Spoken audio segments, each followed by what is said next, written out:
The snow fell like needles against Margaret Rose Sullivan's face. Each step through the knee-deep drifts felt like walking through broken glass. Her thin dress, torn at the hem and soaked through, clung to her shivering body. 2 days. It had been 2 days since she'd eaten anything more than handfuls of snow. 3 nights since she'd fled her father's cabin with nothing but the clothes on her back and terror in her heart. She could barely feel her fingers anymore. The frostbite had already turned them a sickly white, and her toes had gone numb hours ago. Margaret stumbled forward, catching herself against a pine tree, its bark rough and cold under her palm. Through the swirling white curtain of the blizzard, she saw it, a thin ribbon of smoke rising into the gray sky. A cabin. Someone lived out here in this godforsaken wilderness. It was her last hope, and she knew it. Her legs buckled as she pushed toward it. The cabin was larger than she'd expected, built solid from dark logs with a stone chimney. Warm light glowed from behind a frosted window. Margaret dragged herself up 3 wooden steps to the door, each one feeling like climbing a mountain. Her fist, pale and trembling, raised a knock. The sound was pathetic, barely audible over the howling wind. She tried again, harder this time, then felt her knees give out completely. "Please," she whispered, her voice cracking. "Please, sir. I haven't eaten in 2 days." The door swung open, and Margaret looked up from where she'd collapsed on the snow-covered porch. A man filled the doorway. Not just any man, but a rancher of a person, easily 6 feet tall and broad-shouldered, wrapped in furs and flannel. His dark beard was thick and untrimmed, his hair long enough to touch his collar. But it was his eyes that caught her, gray as storm clouds and just as intense. They stared down at her without expression, taking in her frozen state, her torn dress, her desperate face. Margaret tried to speak again, to explain, to beg, but the world tilted sideways. The last thing she saw before darkness took her was those gray eyes widening slightly, and then strong arms catching her before she hit the ground. Warmth. That was the first thing Margaret noticed when consciousness crept back. Blessed, wonderful warmth. She was lying on something soft, wrapped in what felt like heavy furs. A fire crackled nearby, its orange glow dancing across rough wooden walls. She tried to sit up, but her body screamed in protest. Every muscle ached. Her fingers and toes burned as feeling returned to them, a pain so intense it brought tears to her eyes. "Don't move yet." The voice was deep but surprisingly gentle. Margaret's head turned toward it, and there he was. The rancher sat in a chair near the fire, watching her with those unreadable gray eyes. Up close, she could see he wasn't as old as she'd first thought. Maybe 30, perhaps a few years more. Scars marked his jaw and above his left eyebrow, but his face wasn't cruel. It was careful, guarded. "Where am I?" Margaret's voice came out as a croak. "My cabin. You collapsed on my porch." He stood, moving to a pot hanging over the fire. "You need to eat." Slowly, he ladled something into a wooden bowl and brought it to her. Broth, rich and steaming, with bits of meat floating in it. Margaret's hands shook so badly she could barely hold the spoon. Without a word, the man took it from her and began feeding her himself, each spoonful careful and measured. The kindness of it made her want to cry. "Thank you," she whispered between sips. He just nodded, saying nothing until the bowl was empty. Then he set it aside and returned to his chair, maintaining distance. "You're safe here. Rest now." But Margaret couldn't rest. Fear clawed at her chest, mixing with gratitude and confusion. "Are you going to hurt me?" The question tumbled out before she could stop it. Those gray eyes met hers directly. "No," he said simply. "Rest." And somehow, despite everything, she believed him. Exhaustion pulled her under like a tide, and she slept. 3 days passed in a blur. Margaret woke and slept, each time finding fresh water by her bedside, more broth, sometimes bread. The rancher, she learned his name, was Elijah Stone. tended to her frostbite with surprising gentleness. He wrapped her fingers in clean cloth, applied salve that stung but helped, and never once touched her more than necessary. He barely spoke, but his actions spoke volumes. He was saving her life, and he asked for nothing in return. On the fourth day, Margaret felt strong enough to sit up properly. She watched Elijah move around the cabin, efficient and quiet. Everything had its place here. Tools hung on pegs, dishes stacked neatly, even his few books arranged with care. This wasn't the den of a wild man. This was the home of someone who valued order in a chaotic world. I should explain, Margaret said finally, why I was out there. Elijah paused in his movements, then sat down across from her. If you want to, the words came slowly at first, then faster.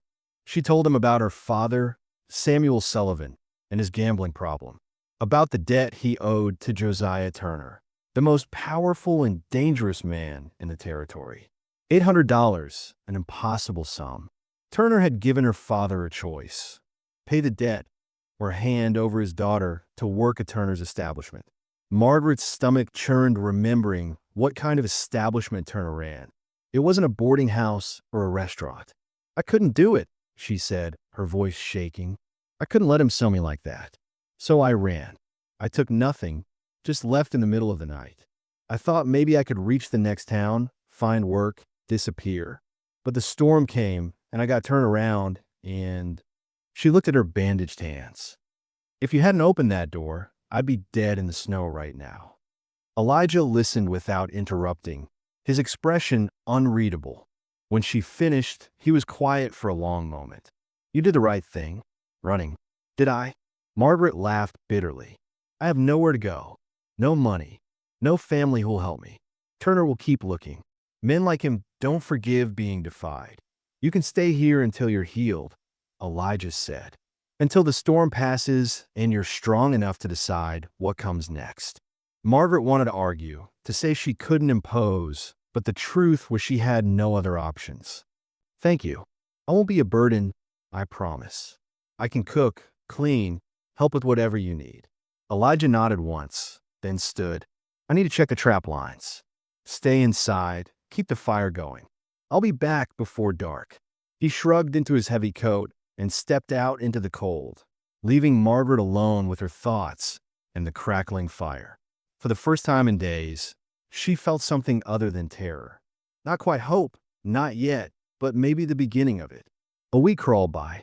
Margaret recovered her strength, and true to her word, she helped around the cabin. She cooked meals from the supplies Elijah had stored, scrubbed floors, mended a tear in his spare shirt.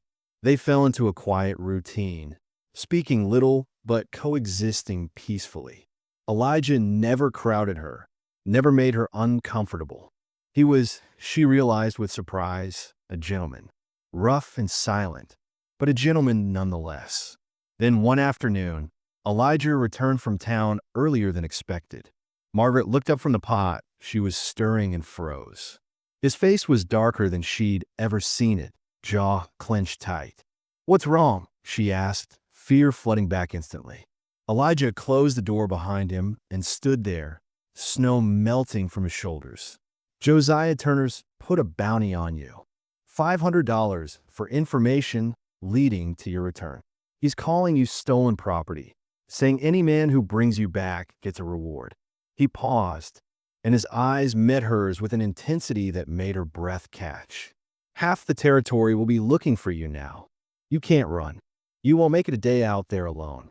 Margaret felt the walls closing in. Then what do? I can't go back to him. I'd rather die out there in the snow. There's one way. Elijah stepped closer, his voice low and serious. One way to make you untouchable. To make it so Turner can't legally claim you, and no bounty hunter can drag you back. What way? Margaret whispered, though something in his eyes already told her the answer. Marry me.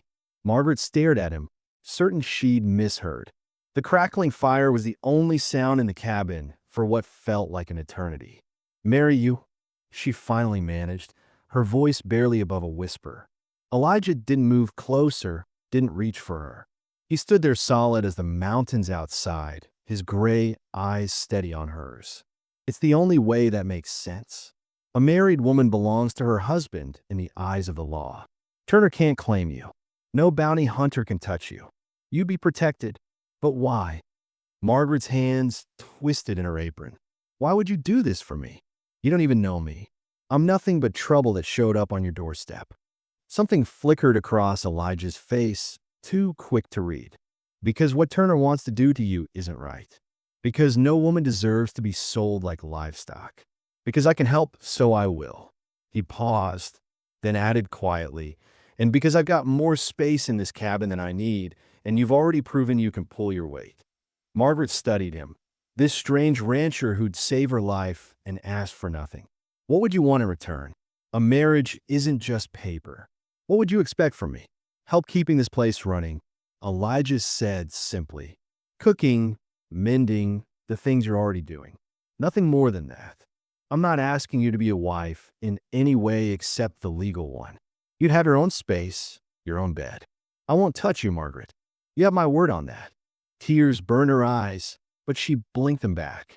This was protection, not possession. This was a man offering her a way out that didn't cost her dignity or freedom. And if I say yes, I could leave someday. If I wanted, you could leave tomorrow if you wanted, Elijah replied. But you'd be safer staying. At least until Turner loses interest or finds some other poor soul to torment. Margaret took a shaky breath. Every other option led back to Turner or to dying alone in the wilderness. But this strange proposal from a quiet man who carved birds and read poetry, this felt like the first real choice she'd had in months. Then yes, I'll marry you. Elijah nodded once, as if she'd agreed to help him mend a fence rather than marry him. We'll go to town tomorrow. Get it done legal and proper, so there's no question. The next morning came too quickly. Margaret wore her only dress, the one Elijah had cleaned and mended while she recovered. He'd even found ribbons somewhere to tie back her hair. They rode into town on his 2 horses, through streets Margaret had never seen before. The town was rough and raw, the kind of place where men came to disappear or get rich, usually neither. Turner's trading post sat in the center of town like a fat spider in its web. Elijah guided them past it without slowing, heading instead to a smaller building where a faded sign read, Justice of the Peace. Inside, an older man with wire spectacles looked up from his desk. Elijah Stone, the man said, surprise evident in his voice. Didn't expect to see you in town twice in 1 week. What can I do for you? Need to register a marriage. Henry. Elijah's hand rested lightly on Margaret's back, steadying but not possessive. This is Margaret Rose Sullivan. She's agreed to be my wife.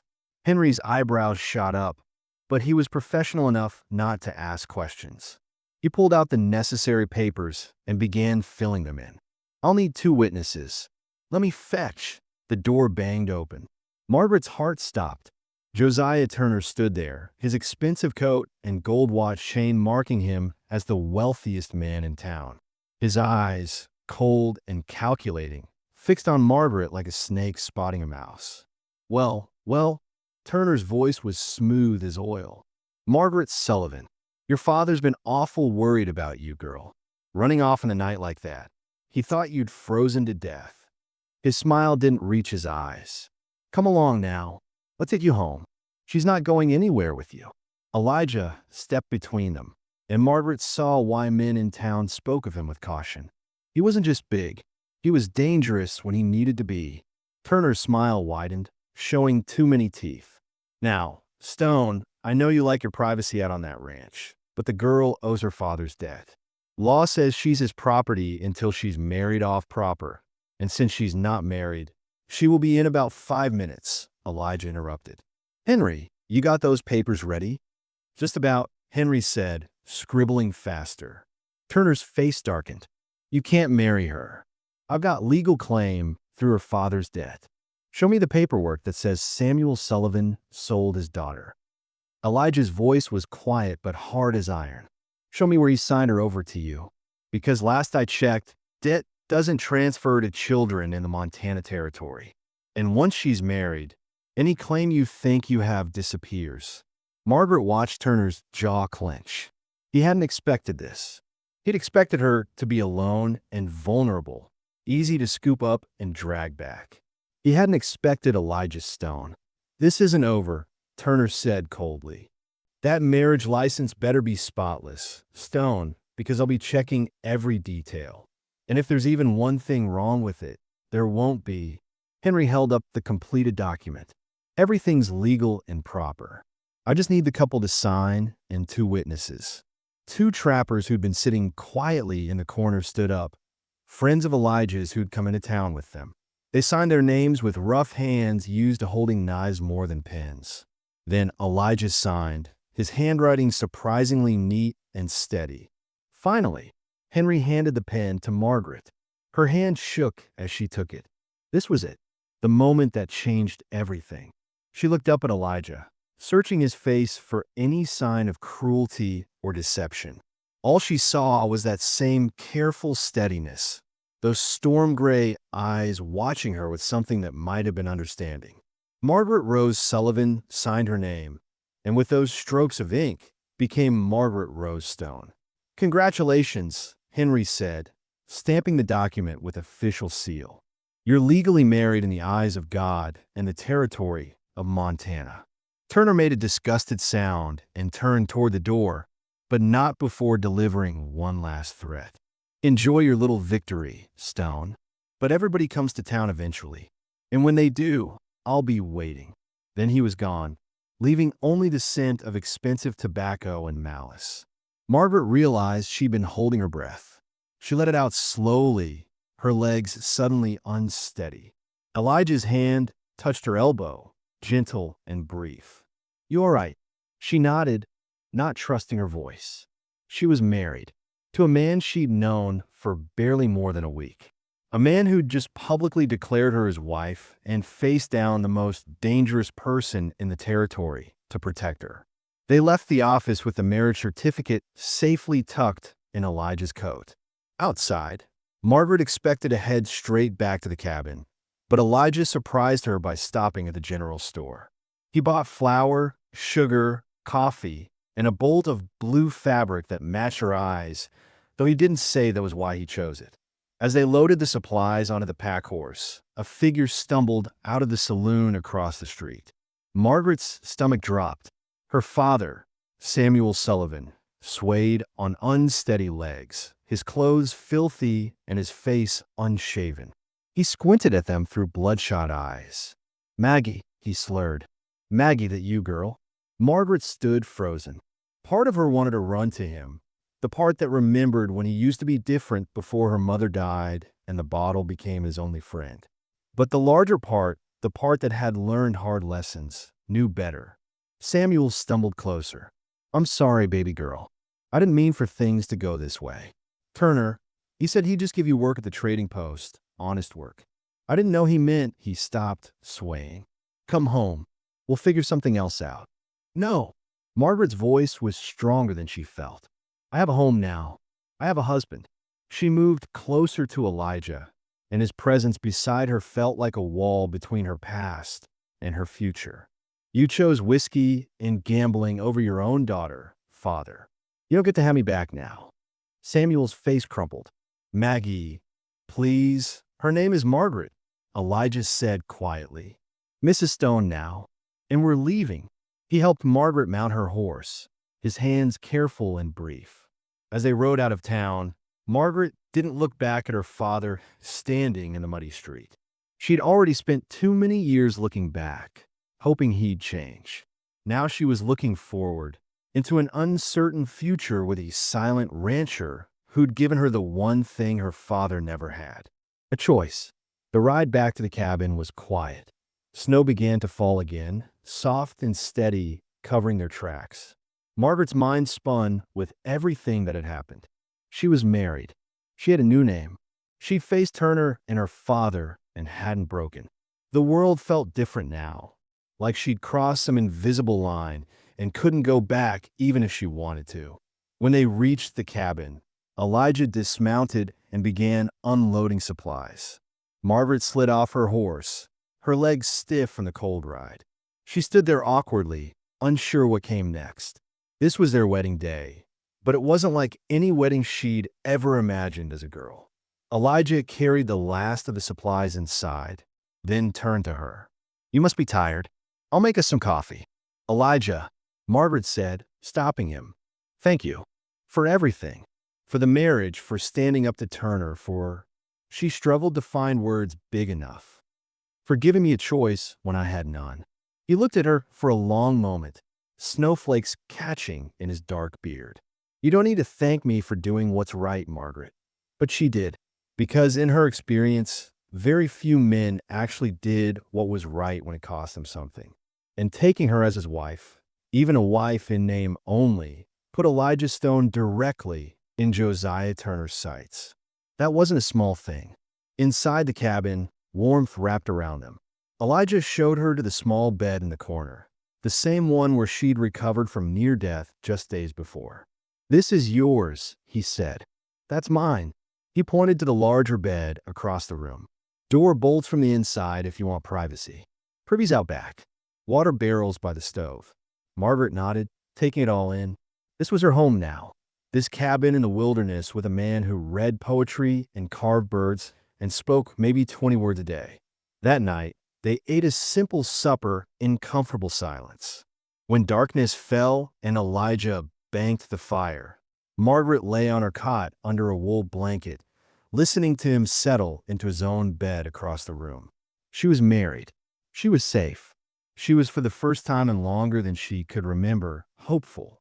"Elijah," she whispered into the darkness. "Yeah. Good night." A pause, then "Good night, Margaret."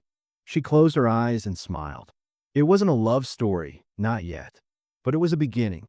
Days melted into weeks, and Margaret discovered that living with Elijah Stone was nothing like she'd expected. He woke before dawn each morning, built up the fire so she wouldn't wake to cold, and headed out to check his trap lines.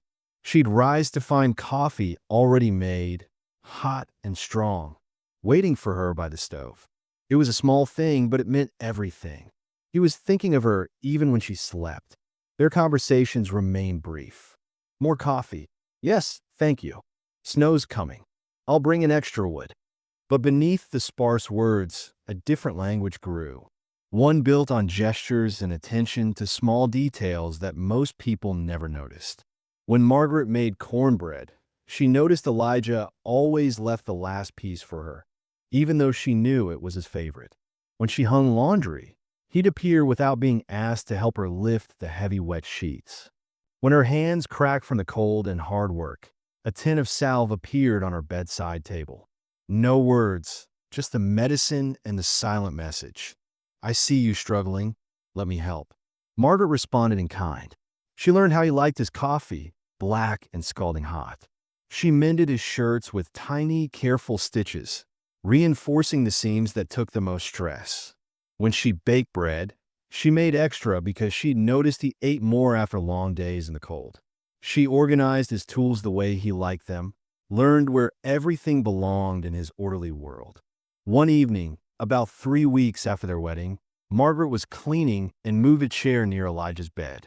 That's when she saw it. A trunk, pushed partially underneath, its lid not quite closed. Inside were books.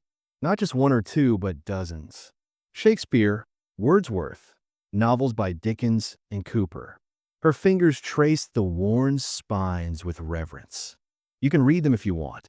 His voice came from the doorway. She hadn't heard him return.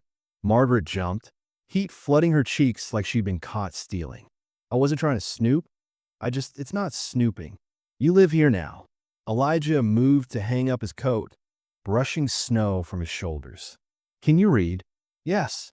My mother taught me before she died." Margaret pulled out a volume of Shakespeare's sonnets. "I didn't expect to find poetry out here. Books, I mean, in the wilderness." Something softened in his expression, not quite a smile, but close. Winter nights are long.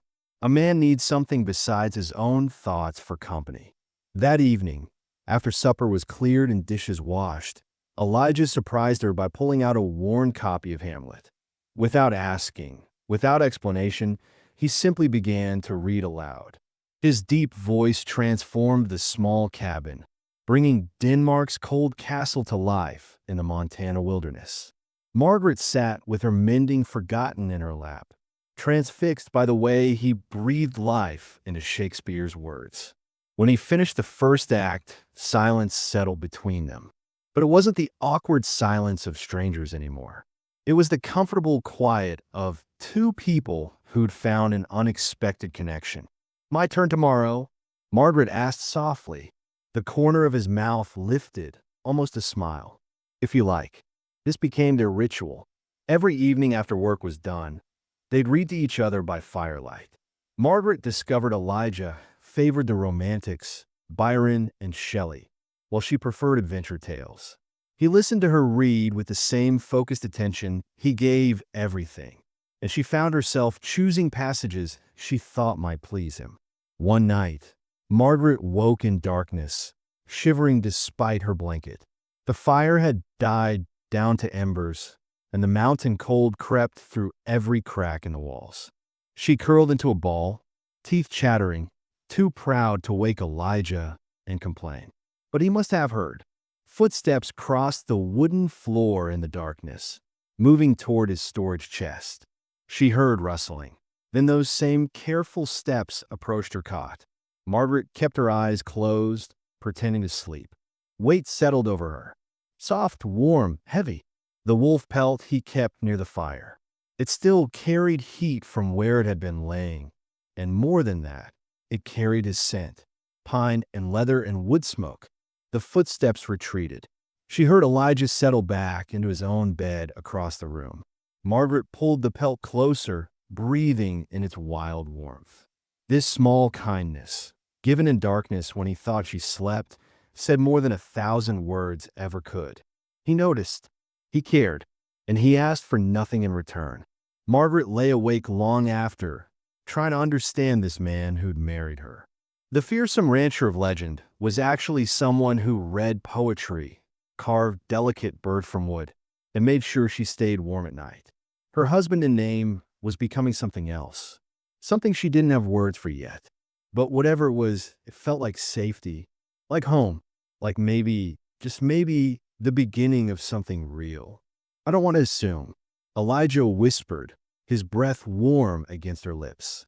Margaret's hand trembled as she touched his bearded face. "You're not assuming." The kiss was tentative at first, gentle, questioning, then deeper like a dam breaking. When they pulled apart, both breathless, the fire crackled loudly in the silence. "That changes things," he said, voice rough with emotion. "I want things to change," Margaret replied, her heart hammering. Winter's grip finally loosened. Margaret planted a garden beside the cabin. Carrots, beans, wildflowers. Each seed pressed into earth felt like planting roots, claiming permanence. They worked side by side now, stealing glances and touches. At the creek one afternoon, she splashed him playfully.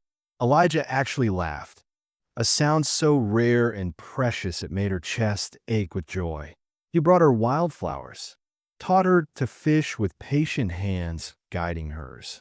Every gesture said what his words didn't: "I love you." The space between them dissolved slowly, sweetly. His arm around her waist as they walked, her head on his shoulder by the fire, fingers intertwining without thought. "I want to be your wife," Margaret said one evening, firelight dancing in her eyes. "Truly." Elijah's breath caught. "Are you certain?" "There's no pressure, no." She kissed him quiet, smiling against his lips. "I'm certain." That night, the boundaries they'd carefully maintained melted away. He was gentle, reverent, as if she were something precious and breakable. She wasn't, but his tenderness undid her anyway. Morning light found them tangled together, the cabin warm with more than just fire. "This is what freedom feels like," Margaret whispered, tracing patterns on his chest. Elijah tightened his arms around her. "This is what home feels like." The days blurred into happiness. They carved their initials into an old pine tree, Margaret laughing at how seriously Elijah took the task. She discovered his dry humor, Subtle jokes delivered deadpan that caught her off guard and made her snort with laughter. He brought her breakfast in bed. She mended his clothes with careful stitches. They worked the garden together, his arms around her as he showed her how to thin seedlings. Reading poetry took on new meaning. When he recited Shakespeare's sonnets in that deep voice, she understood every word differently now. The wolves visited often. Margaret fed them scraps, and they accepted her presence with calm trust. Even the alpha female let Margaret touch her rough fur. One morning, the wolves arrived agitated, pacing, whining, hackles raised. Elijah froze mid-step, hand going his rifle. Something's coming. Margaret's blood ran cold. Turner, maybe, or your father. His jaw tightened. Either way, we prepare. They loaded weapons, secured windows, stacked supplies. But Margaret wasn't the terrified girl who'd stumbled to this door months ago. Her hands were steady on the rifle. "I won't let them take me," she said firmly. Elijah looked at her, fierce, protective, proud. "I know." By evening, the wolves' warnings intensified. Then Margaret saw them. 3 horses cresting the ridge, black silhouettes against the dying sun. Her father's hunched form was unmistakable on one mount. "He brought them here," she breathed, betrayal sharp as a blade. "He sold me out." Elijah's hand found hers.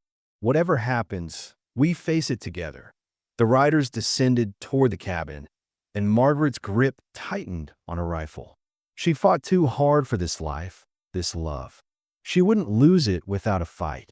The 3 riders dismounted with deliberate slowness, hands resting on their holstered guns. Margaret's father stumbled off his horse last, hollow-eyed and reeking of whiskey even from a distance. The lead gunman, a scarred brute with cold eyes, spat tobacco juice into the snow and grinned. "Turner wants his property back," he announced, voice carrying across the clearing. "Says he got something that belongs to him." Margaret's father wouldn't meet her eyes.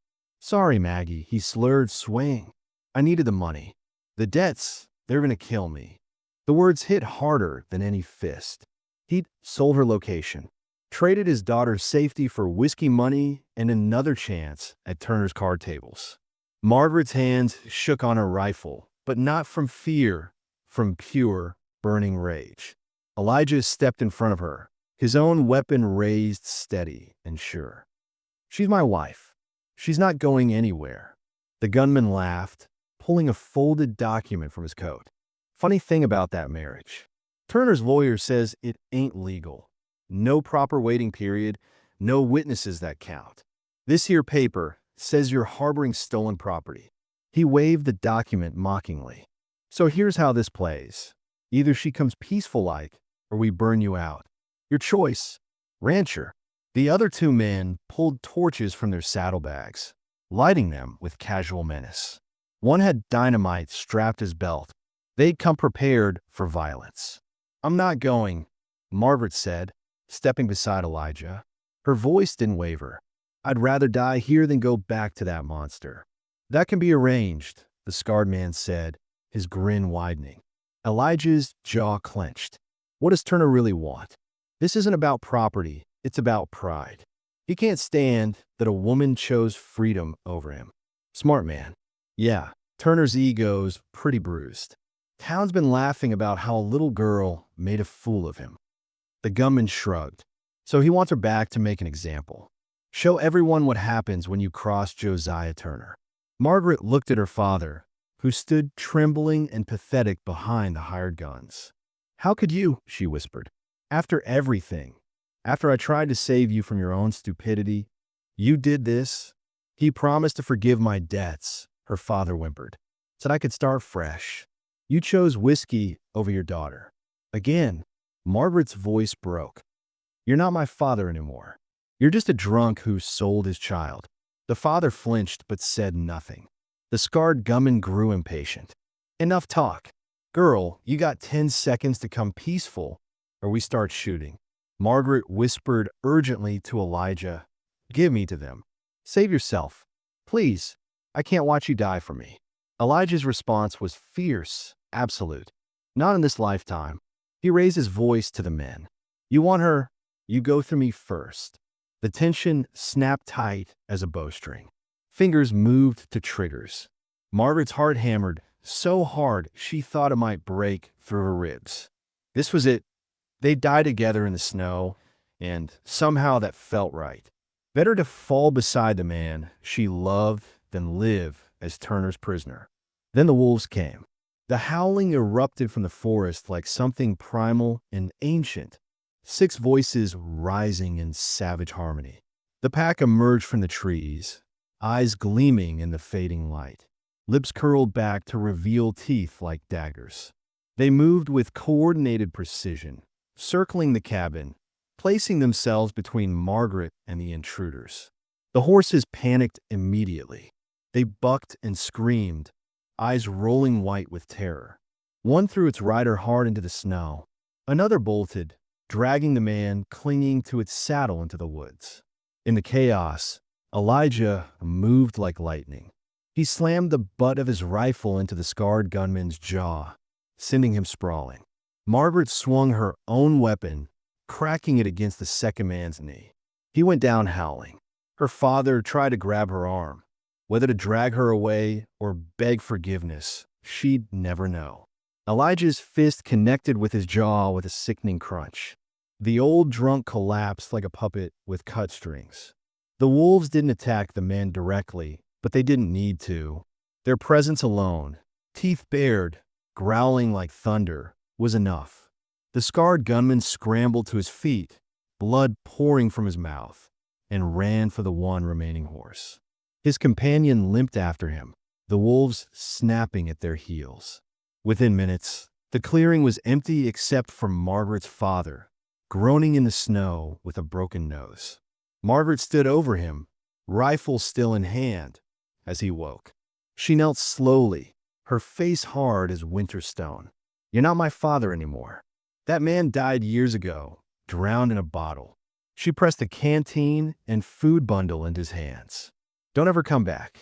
If you do, the wolves won't be merciful, and neither will I. He tried to speak, blood bubbling from his nose, but she stood and walked away.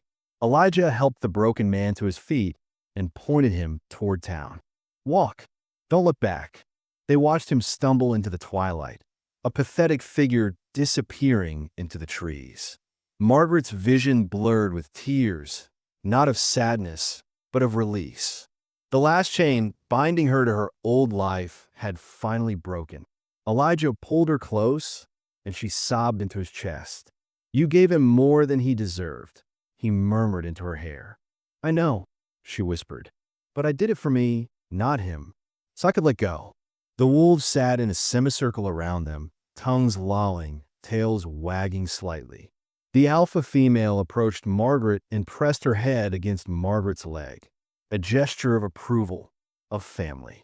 It's over now, Elijah said softly, kissing her forehead. We're safe. Margaret pulled back, wiping her eyes.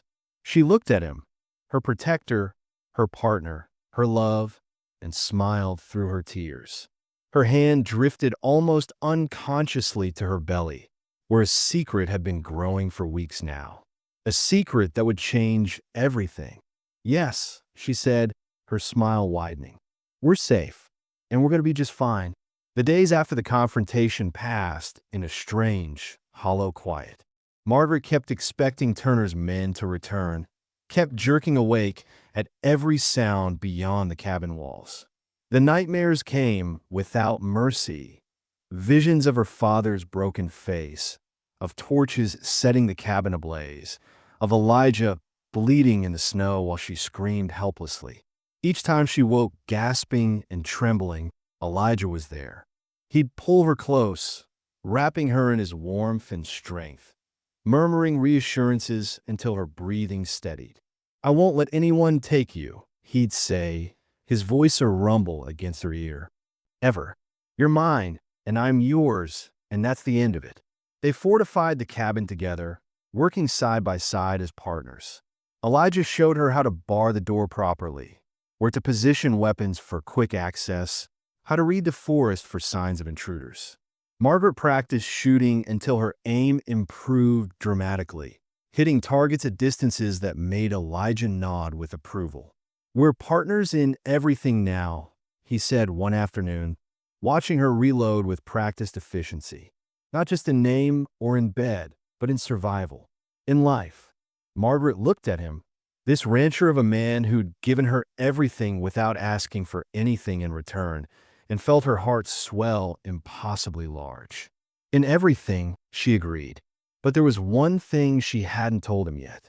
One secret growing inside her that made her both terrified and exhilarated.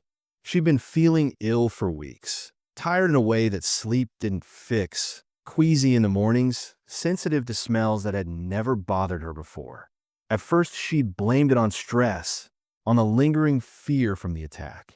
But then her monthly courses hadn't come, and hadn't come again. She knew, her body knew, but saying it out loud would make it real, and real meant vulnerable in ways she wasn't sure she could handle yet. One morning, as she rested quietly behind the cabin, Elijah found her. His face went pale with worry. "That's the third time this week," he said, kneeling beside her and holding her hair back. "Margaret, you need to tell me what's wrong. Should I ride for the doctor? Is it something you ate? Are you—" "I'm pregnant," she blurted out, then immediately covered her mouth as if she could take the words back. Elijah froze. For a long moment, he just stared at her, his expression unreadable. Margaret's heart plummeted. Maybe he didn't want this. Maybe she'd ruined everything. Maybe. Then his face broke into the most beautiful smile she'd ever seen. "You mean we're having a baby?" "Yes," she whispered, tears spilling over. "I'm sorry. I should have been more careful. I know this isn't what we planned." He lifted her effortlessly, spinning her in a circle despite her protests. "Sorry? Margaret, this is—" His voice cracked with emotion. "This is everything. A baby. Our baby."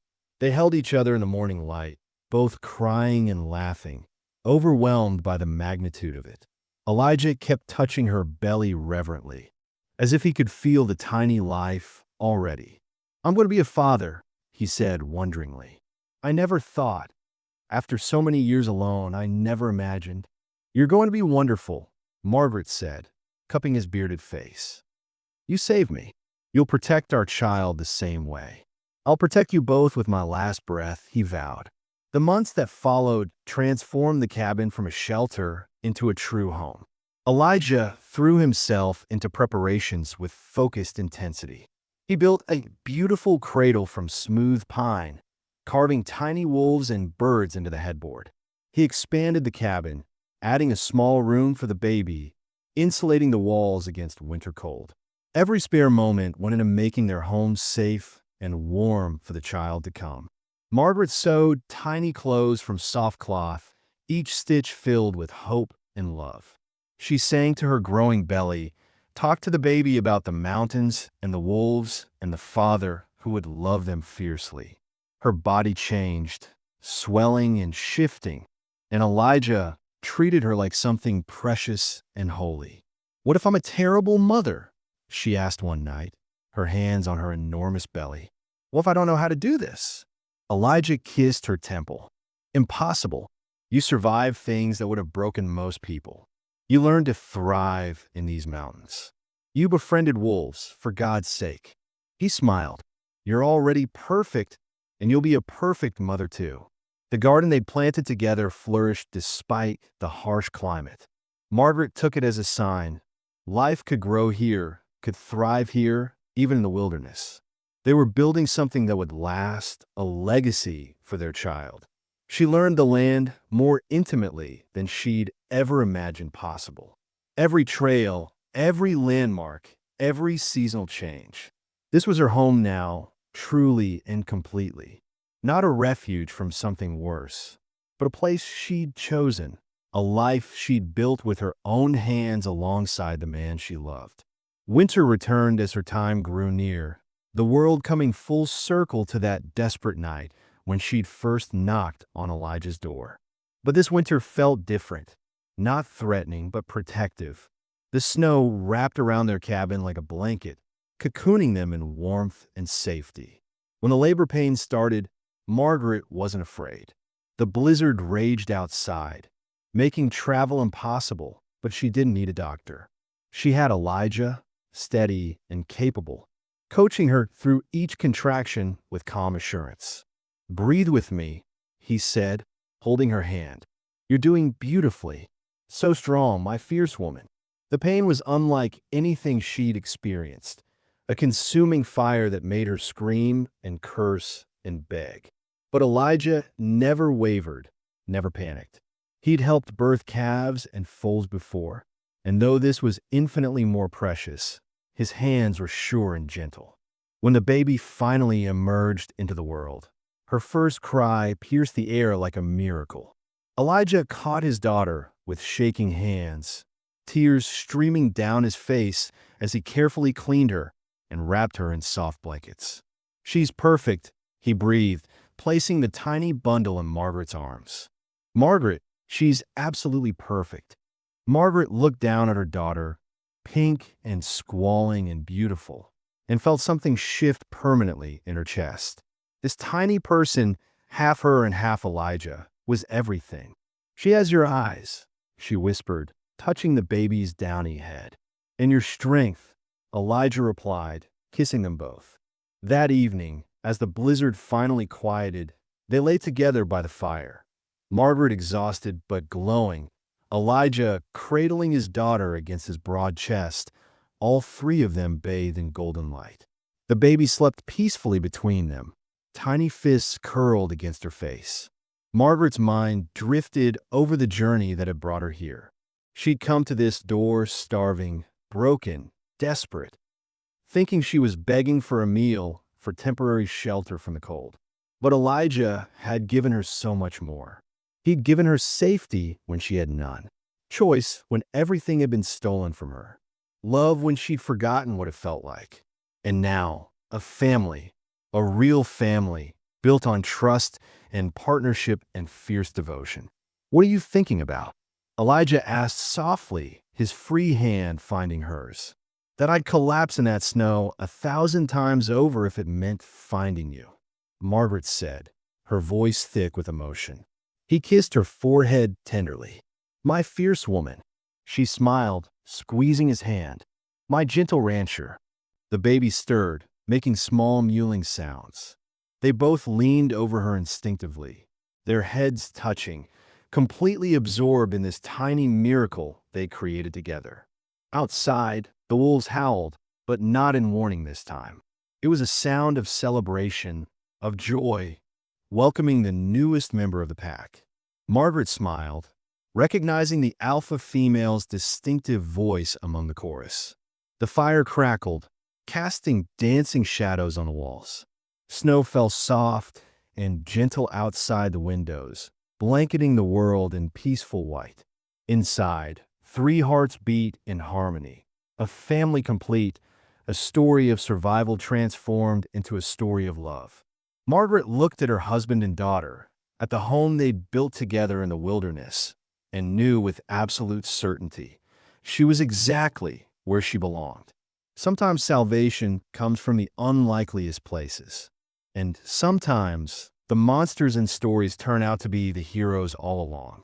The rancher who'd seemed so fearsome that first desperate night had become her everything, her protector, her partner, her love. And together, they created something beautiful and unbreakable. This was home. This was forever. This was the happy ending she'd never dared to dream possible.